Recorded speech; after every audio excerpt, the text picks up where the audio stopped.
Hello dear aspirant, welcome back to Learn Sohi. আজিৰ এই ভিডিঅ'টোত আলোচনা কৰা হ'ব most important multiple choice questions on current affairs and on general studies. And এই কুৱেশ্যনবোৰ যিকোনো আসাম কম্পিটিটিভ এক্সামৰ বাবে বহুত ইম্পৰ্টেণ্ট হয়। সো আপুনি যদি যিকোনো আসাম কম্পিটিটিভ এক্সামৰ বাবে প্ৰিপেয়াৰ চলি আছে তেন্তে এই ভিডিঅ'টো শেষলৈকে চাব। And আজি হৈছে day 4. So to the first question you can see, the upper house of the Parliament of India is called সংসদৰ উচ্চ সদনক কোৱা হয়। অপশ্যন এ আছে লোকসভা, বি আছে ৰাজ্যসভা, চি আছে বিধানসভা এণ্ড ডি আছে বিধান পৰিষদ। অপশ্যন কেইটাৰ ভিতৰত ইয়াৰ কাৰেক্ট অপশ্যনটো হ'ব অপশ্যন বি। অপশ্যন বি হ'ব ৰাজ্যসভা। সংসদৰ উচ্চ সদনক কোৱা হয় Rajya Sabha. Next question, Which instrument is used for measuring atmospheric pressure? বায়ুমণ্ডলৰ চাপ জুখিবলৈ কোনবিধ যন্ত্ৰ ব্যৱহাৰ কৰা হয়? অপশ্যন এ আছে হাইড্ৰমিটাৰ, বি আছে অল্টিমিটাৰ, চি আছে বেৰোমিটাৰ এণ্ড ডি আছে থাৰ্মোমিটাৰ। ইয়াৰ কাৰেক্ট অপশ্যনটো হ'ব অপশ্যন চি। অপশ্যন চি হ'ব বেৰোমিটাৰ। বায়ুমণ্ডলৰ চাপ জুখিবলৈ বেৰোমিটাৰ যন্ত্ৰ ব্যৱহাৰ কৰা হয়। Next question, McMahon line separate which two countries? McMahon সীমাৰেখাই কোন দুখন দেশক পৃথক কৰে? অপশ্যন কেইটাৰ ভিতৰত ইয়াৰ কাৰেক্ট অপশ্যনটো হ'ব অপশ্যন চি। অপশ্যন চি হ'ব ইণ্ডিয়া এণ্ড চাইনা। মেকমোহন সীমাৰেখাই ভাৰত আৰু চাইনাক পৃথক কৰে। Next question you can see, Kathakali is a dance form of which state? Kathakali কোনখন ৰাজ্যৰ এক নৃত্যশৈলী? অপশ্যন এ আছে Gujarat, B West Bengal, C Kerala and D Himachal Pradesh. ইয়াৰ কাৰেক্ট অপশ্যনটো হ'ব অপশ্যন চি। অপশ্যন চি হ'ব কেৰেলা। কথাকলি হৈছে কেৰেলাৰ এক নৃত্যশৈলী। Next question you can see, which country is known as the cockpit of Europe? নিম্নলিখিত কোনখন দেশক ইউৰোপৰ ককপিট ৰূপে জনা যায়? অপশ্যন এ আছে Switzerland, B Belgium, C Spain and D Portugal.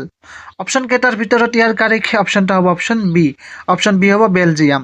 বেলজিয়ামক ইউৰোপৰ ককপিট বুলি জনা যায়। Next question you can see, who was the first president of the United States of America? America যুক্তৰাষ্ট্ৰৰ প্ৰথম ৰাষ্ট্ৰপতি কোন আছিল? অপশ্যন কেইটাৰ ভিতৰত ইয়াৰ কাৰেক্ট অপশ্যনটো হ'ব অপশ্যন এ। অপশ্যন এ হ'ব জৰ্জ ৱাশ্বিংটন। জৰ্জ ৱাশ্বিংটন আছিল আমেৰিকাৰ প্ৰথম ৰাষ্ট্ৰপতি। Next question, which Ahom ruler introduced the first coinage system in Assam? অসমত প্ৰথম মুদ্ৰা প্ৰচলন কৰা আহোম ৰজা কোন? অপশ্যন কেইটাৰ ভিতৰত ইয়াৰ কাৰেক্ট অপশ্যনটো হ'ব অপশ্যন ডি। অপশ্যন ডি হ'ব জয়ধ্বজ সিং।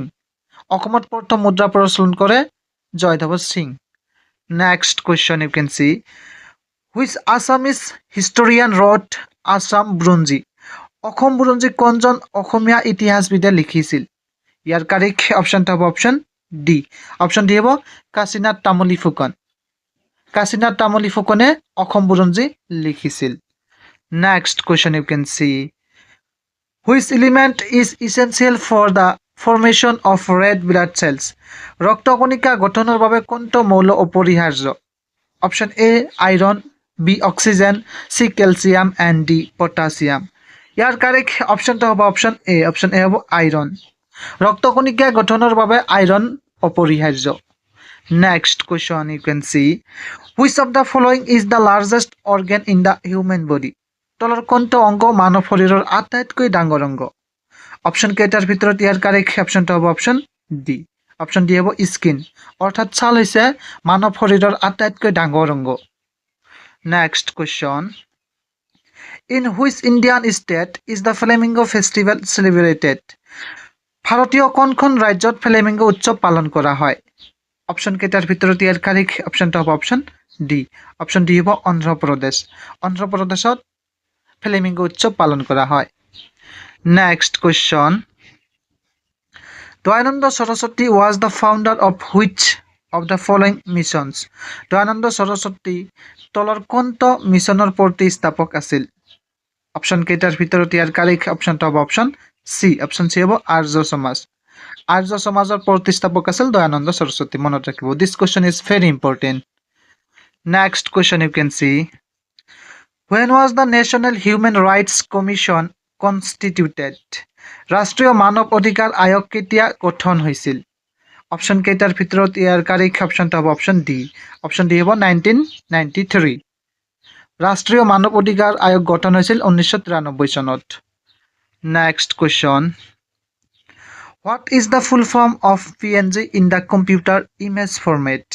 কম্পিউটাৰৰ ছবি বিন্যাসত PNG ৰ সম্পূৰ্ণ ৰূপ কি?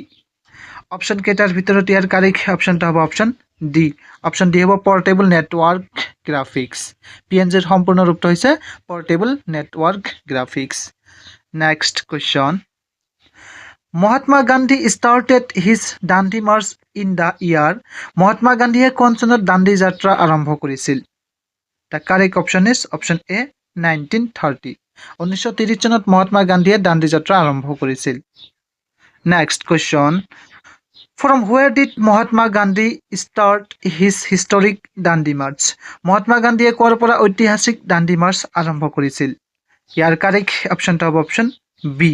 অপশন বি হ'ব সাবৰমতী। সাবৰমতীৰ পৰা মহাত্মা গান্ধীয়ে দাণ্ডি মাৰ্চ আৰম্ভ কৰিছিল।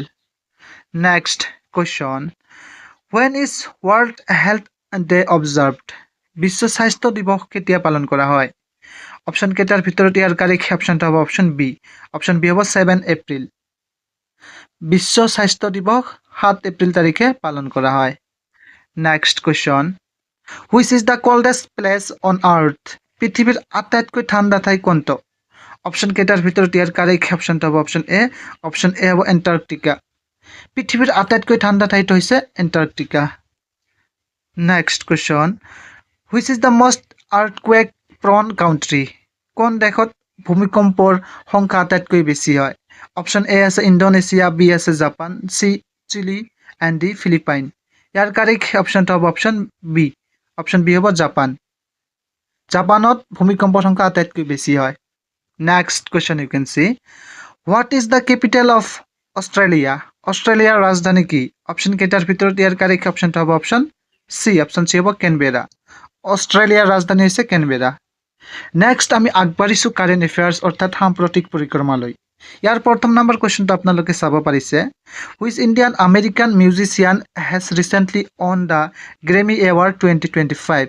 শেহতীয়াকৈ 2025 চনৰ গ্ৰেমি বঁটা কোনজন ভাৰতীয় আমেৰিকান সংগীতজ্ঞই লাভ কৰিছে?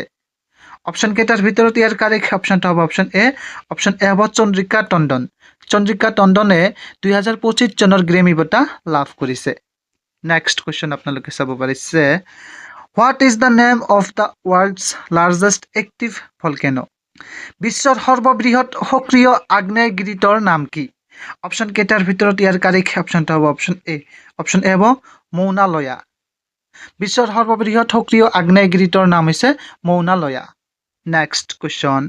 S of February 2025 which Indian state has the maximum number of Ramsar sites? 2025 চনৰ ফেব্ৰুৱাৰী মাহলৈকে কোনখন ৰাজ্যত সৰ্বাধিক ৰামচাৰ স্থান আছে? Option A Kerala, B Punjab, C Tamil Nadu and D Gujarat. ইয়াৰ কাৰেক্ট অপশনটা হ'ব অপশন চি। অপশন চি হ'ব তামিলনাডু। 2025 চনৰ ফেব্ৰুৱাৰী মাহলৈকে তামিলনাডুত আটাইতকৈ বেছি সংখ্যক ৰামচাৰ স্থান আছে। নেক্সট কুৱেশ্যন আপোনালোকে চাব পাৰিছে। Who was awarded the Nobel prize in literature in 2024? 2024 চনত সাহিত্যৰ নোবেল বঁটা কোনে লাভ কৰিছিল? অপশন কেইটাৰ ভিতৰত ইয়াৰ কাৰেক্ট অপশনটা হ'ব অপশন ডি। অপশন ডি হ'ব হান কাং। 2024 চনত সাহিত্যৰ নোবেল বঁটা লাভ কৰিছিল হান কাঙে। So thank you for watching this video. Keep watching, keep learning.